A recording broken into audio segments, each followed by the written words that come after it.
ஜீராசி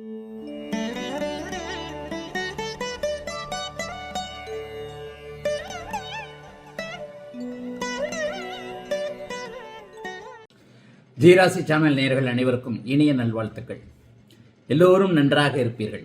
இப்போது 2025 மே மாதம் 12 ராசிக்காரர்கள், மேஷம் முதல் மீனம் வரையிலான 12 ராசிக்காரர்களுக்கு எப்படி இருக்கும் என்பதை பார்த்தலாம். தனுசு ராசிக்காரர்களுக்கு மிகப்பெரிய ரிலீஃப் கிடைக்கக்கூடிய ஒரு நல்ல அற்புதமான ஒரு மாதமாக மே மாதம் ஆரம்பிக்குது. என்னங்க நடக்க போகுது? உங்களுடைய ராசிநாதன் இன்னும் 15 நாட்களுக்குள்ள 7ஆம் இடத்திற்கு மாதிரி உங்க ராசியவே பார்க்க போகிறார். மிகப்பெரிய யோகமான அமைப்புகள் இப்போது உண்டு.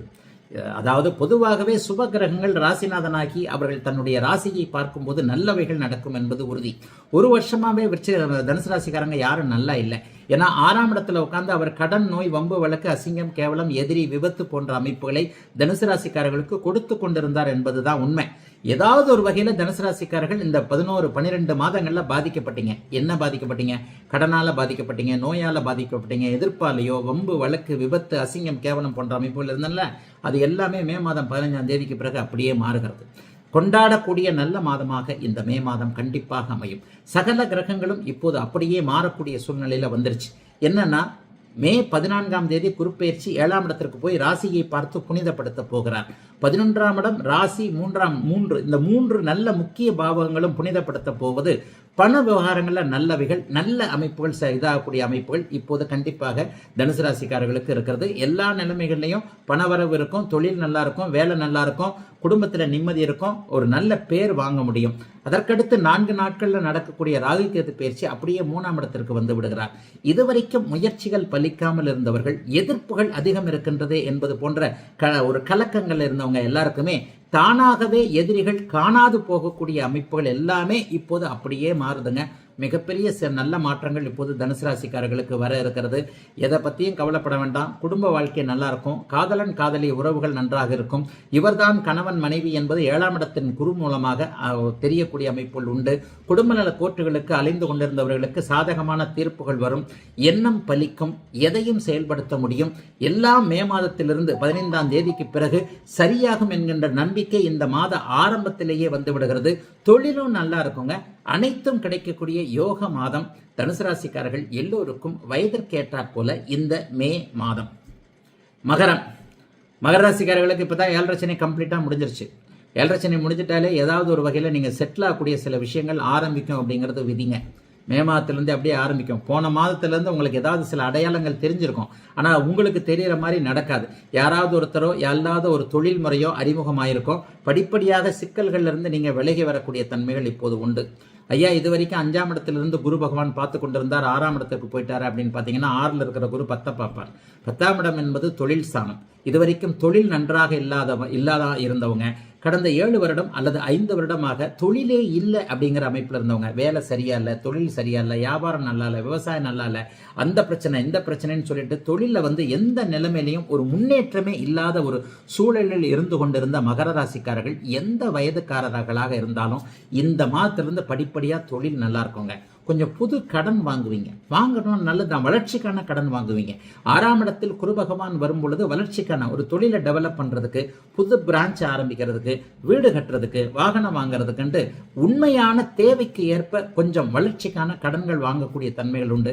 கடனை வாங்கினா கட்ட முடியுங்களா? கண்டிப்பா கட்ட முடியும். ஒரு பக்கம் 10ஆம் இடத்தை பார்த்து அவர் சுபத்துவப்படுத்துகிறார் இல்லையா? அப்ப என்ன பண்ணுவாரு? ஒரு பக்கம் கடனை கொடுத்தாலும் இன்னொரு பக்கம் வருமானத்தை கொடுக்கக்கூடிய தன்மைகள் உண்டு. ராசிநாதன் இப்போது 3ஆம் இடத்தில் இருக்கிறார். 3ஆம் இடத்துல இப்போது அவர் ராகுவோடு சேர்ந்து இருக்கிறார். ராகு அப்படியே இந்த மாதம் 18ஆம் தேதியிலிருந்து கீழ் ராசி என்று சொல்லப்படக்கூடிய அடுத்த ராசிக்கு வந்து விடுவதால் சுயமாக இயல்பாக செயல்படக்கூடிய தன்மைகள் உங்களுடைய ராசிநாதனாக சனிக்கு மே மாதம் 18ஆம் தேதியிலிருந்து வந்துருது. அதுவும் பெரிய அளவுல நல்லா இருக்குங்க.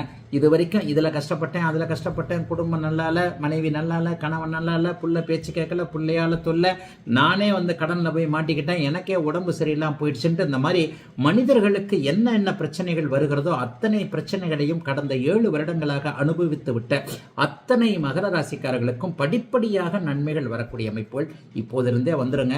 தைரியமா இருக்கலாம். அகத்தின் அழகு முகத்தில் தெரியும் என்பதற்கிணங்க ஒரு நல்ல விதமான தன்மைகளை நீங்களே உணரக்கூடிய அமைப்புகளில் தான் கண்டிப்பாக வரும். ஆகவே எதை பற்றியும் கவலைப்பட தேவையில்லாமல் நன்மைகள் மட்டும் நடக்கும் என்பதை மனம் உணரக்கூடிய அளவிற்குத்தான் அமைந்திருக்கிறது. மகர ராசிக்காரர்கள் எல்லோருக்குமே இந்த மே மாதம். கும்பராசிக்காரர்களுக்கு சொல்லவே தேவையில்லை. அடிக்கடி நான் சொல்ற மாதிரி சோசியல் மீடியாவில் அதிகம் ராசி பலன்கள் பார்க்கப்பட்டது கும்பராசி தான். கடந்த 2-3 வருஷமா அவங்கள போட்டு பிச்சு எடுத்துருச்சுன்றதான் உண்மை. அவரவருடைய வயதிற்கேற்றார் போல சனியை நம்பாதவர்கள், ஜோதிடத்தை நம்பாதவர்கள், தெய்வத்தை நம்பாதவர்கள், தன்னை மட்டுமே நம்புவேன், நான் அப்படியாக இப்படியாக்கன்னு சொன்ன எல்லாரையும் ஜென்மச்சனி அசைச்சு பார்த்துருச்சு. அது எல்லாம் முடிஞ்சு போச்சு. கடந்த கால கனவுகளை, கடந்த கால அமைப்புகளை பற்றி பேசவே வேண்டாம். நிகழ்காலம் இனிமேல் நல்லா இருக்கு. மிகப்பெரிய அளவில் மாற்றங்களை இந்த மாதத்திலிருந்து நீங்கள் சந்திப்பீங்க. என்ன அப்படின்னு சொன்னால், ஒரு 7-8 வருஷமாகவே குரு பகவான் 7-8 வருஷத்துக்கு மேலே கூட இருக்கும் உங்கள் ராசியை பார்க்கவே இல்லை. போனதை 9ஆம் இடத்துல இருக்கும்போது அவங்க ராசியை பார்த்துருப்பார். அதற்கப்புறம் குரு உங்களை ராசியை பார்க்கவே இல்லை. ராசியில் குரு இருந்தார். ஆக ஒரு 7-8 வருஷம், ஒரு 9 வருஷம் 10 வருஷமாகவே குரு ராசியை பார்க்காத நிலைமை கும்பராசிக்காரர்களுக்கு இருந்தது. அதனாலேயும் தொல்லைகள் இருந்தது என்பது தான் உண்மை.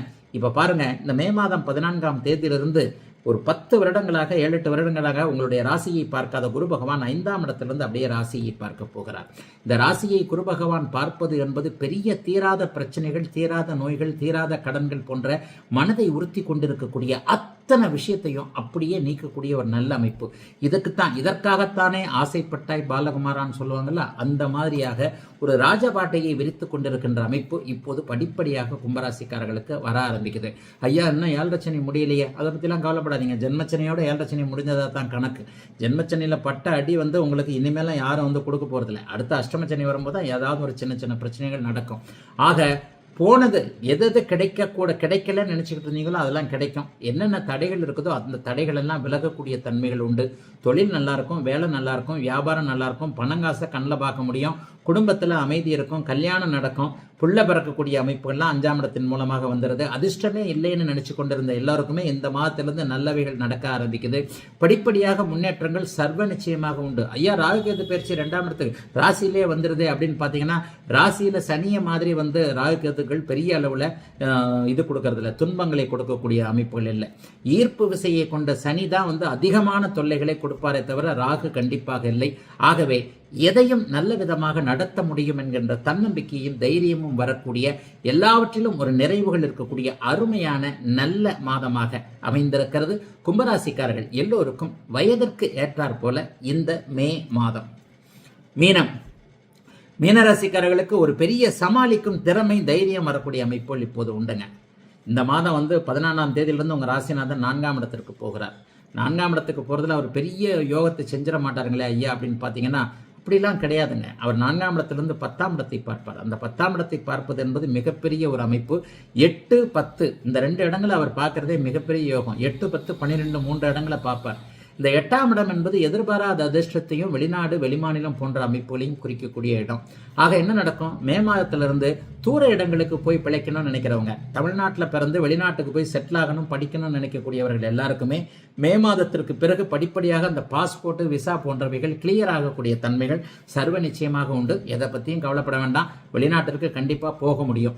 ஏற்கனவே வெளிநாட்டில் போய் சிக்கலில் இருக்கக்கூடிய மீனராசிக்காரர்கள், விசா சிக்கலாயிடுச்சு, பாஸ்போர்ட் சிக்கலாயிடுச்சு, நான் திருப்பி வரணும் போல தெரியுது, அல்லது அந்த விசாவை கேன்சல் பண்ணுறாங்க, இந்த விசாவை கேன்சல் பண்ணுறாங்க, அந்த கான்ட்ராக்ட் முடியுது, இந்த கான்ட்ராக்ட் முடியுது என்கின்ற மாதிரியாக என்ன செய்வது ஏது செய்வது என்கின்ற குழப்பத்தில் இருக்கக்கூடியவர்களுக்கு அங்கேயே தான் இருப்பீங்க, திரும்பி இங்கே வரமாட்டீங்கன்றதுக்கான ஒரு நிகழ்வுகள் நடக்கக்கூடிய அமைப்புகள் கண்டிப்பாக உண்டு.